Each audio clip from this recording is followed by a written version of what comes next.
Hey guys, I'm sorry about this interruption. Like I said again, um, the reason why I'm doing a SmackDown retrospective, if you're wondering why I'm doing it, is because I believe that SmackDown hasn't really been changed for the better. I believe that the WWE has ruined SmackDown, one of their greatest brands they've ever created, is because of the lack of talent.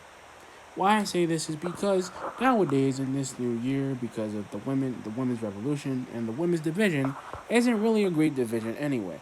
Because we have, as I like to say, we have lackluster stories, lackluster people becoming in stupid, goofy, very goofy stories that are not really helping their careers. Such as we have a champion, literally a women's champion that is a heel that isn't really doing good with the fans because she changed her gimmick. And because they're literally having a double title reign because of the tag team division of women that they are trying to develop are not really developing or getting a chance to develop because half of them are on NXT being developed or half of them are on Raw or in other storylines with other superstars as I've said. And you may ask, Mike, why do you believe that SmackDown is going? Why SmackDown's ratings are going lower and lower every week? Because I believe, guys, like I've said before, is that SmackDown hasn't really SmackDown never changes, and with all the addition and all the talent that they have, like Sheamus, Jeff Hardy, just to name a few, I feel like they're not really doing that much with their talent, just like Raw isn't doing. Like NXT is developing their talent and their stories and giving us a great story to kind of help deal with the the oversaturation of wrestling now. And as I've said, the women's division on SmackDown isn't that bad, but could use a lot more a lot more women from NXT, such as a couple of people of my own. Basically, I would say Tegan Knox, Io Shirai, Gonzalez, and maybe Rhea Ripley. Because I say this is this. SmackDown's ratings go down because the lack of storylines like they did on like when they were on Tuesday nights and because of the leadership that was Shane McMahon. Because SmackDown now is not really the land of opportunity anymore. So basically, as I've said this before, we have basically tag team champions that don't really do anything as a tag team champion. We have tag team champions which are good, but they're not really doing so well because their popularity is beginning to drop ever more. And we have a champions popularity on the rise, which is not a bad thing, and I digress. Like I said, guys, I know I sound like a robot, but like I said to you guys before, SmackDown is dying because of the lack of storylines. SmackDown dies because people who are getting pushed are not getting pushed enough, and people who should be getting pushed are not. Because, like I've said, SmackDown is not a bad show to watch. It's just that the segments don't make any sense anymore. It's not like the Attitude Era and the Ruthless Aggression Era because those two eras kind of define SmackDown as a whole. And because since they don't really have a cruiserweight division anymore because most of the cruiserweight division is on NXT developing and getting better.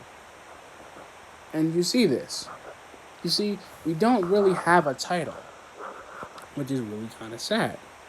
Because the thing is, because of the Miz and because of other superstars like the Miz, John Morrison, and all these other people that come back from the WWE, to come back to the WWE to be a bigger star because wherever they were at, they weren't being treated because of lack of talent. I've had people like we've had a lot of great people. We've had Orlando Jordan, we had JBL in the past. We've had so many people, but SmackDown's losing viewers because of the fact that the lackluster viewing doesn't make any sense anymore. And because there is no singular direction in SmackDown or on Raw like Vince had originally planned with Teddy and Eric Bischoff back in the Ruthless Aggression days. See, without a singular vision, SmackDown will cease to exist. Because SmackDown is burning and turning into ash, and NXT is rising like the phoenix in the ashes. And I believe that the NXT brand is becoming more of a brand and not just a development brand. Because SmackDown doesn't really change. It changes, but it doesn't really adapt to the changes. See, I'm willing to bet it's the TV deals as well because I say this a lot, guys, but I mean that ever since they got moved to Fox and moved to Friday Night Smackdown, I really don't think they're doing so well because they're trying to really compete with the ratings on Backstage and they're really trying to compete with the ratings of NXT.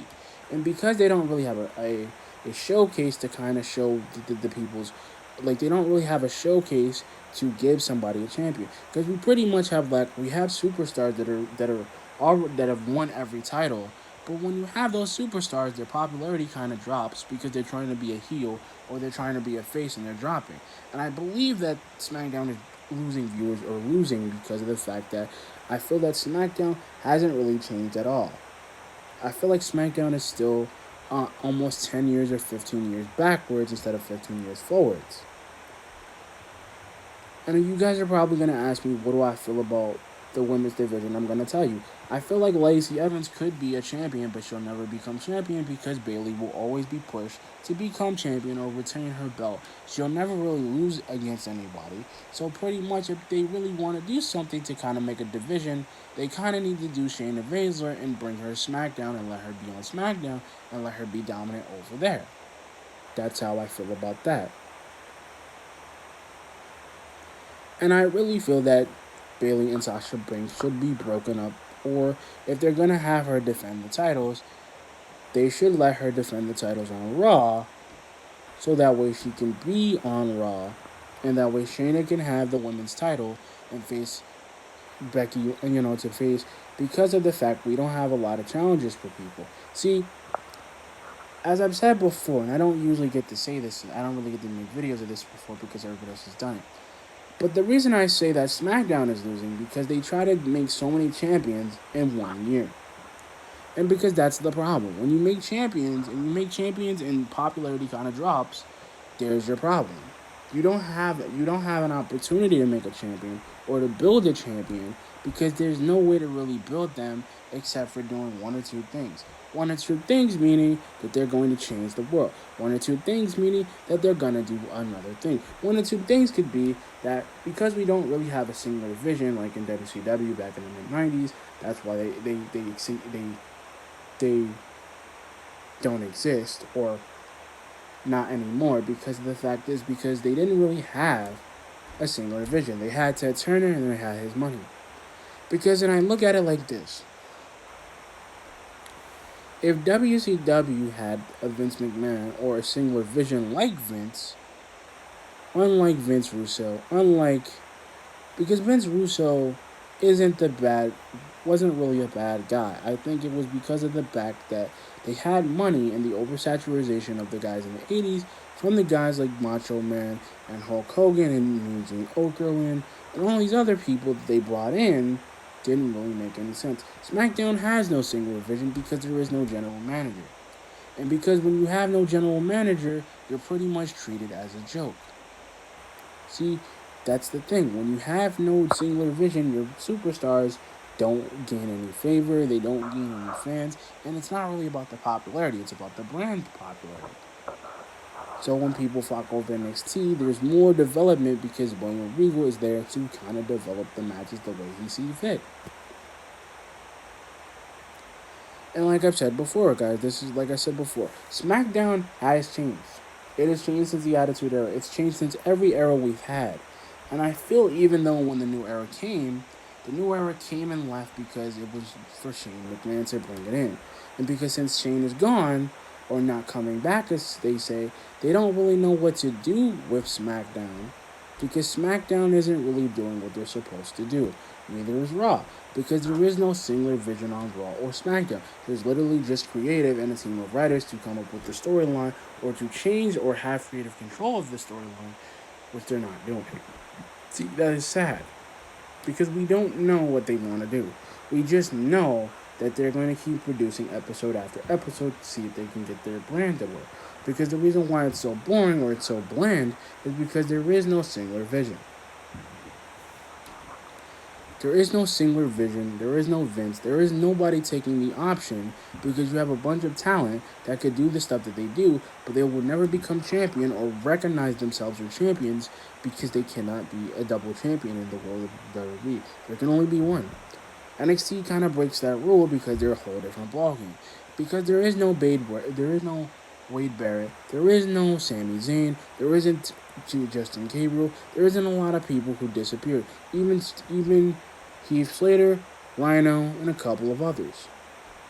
And because they started it in the mid 2010s, they kind of already had their thing with SmackDown before. And because there is no Edge and there is no Christian to kind of make the brand seem less, or Chris Jericho or Big Show to kind of let the brand do its thing, there really is nothing there. But I digress. Because, like I said, guys, SmackDown is dying because of the fact there is no vision. There is no vision, there is no planning, there is no brain, there is no nothing. Because you know what? When you have a brain, or when you have a. How do I put this? When you have a brain in wrestling, because you have to have one, when there is no general manager, there has to be a reason to do it. Because if I was Vince, I would strip Bailey and Sasha to give the belts to Alexa Bliss and Nikki Cross. Because why I say that is because they didn't really win those belts. They haven't defended those belts. They only defended them in pay-per-views. They don't really defend those belts at all. And Bailey should be defending that belt all the time. Because in the Ruthless Aggression days, the women's championship was defended every week on Raw, every week on a pay-per-view, every week on Raw, then a pay-per-view, then on Raw again. And that's kind of disgusting because they have two women's champions, but they don't want to defend the belt or keep the belt being defended because they believe that there is nobody that can challenge it. See, because you need people and you need new blood in your brand. But anyway, guys, like, comment, subscribe. Peace.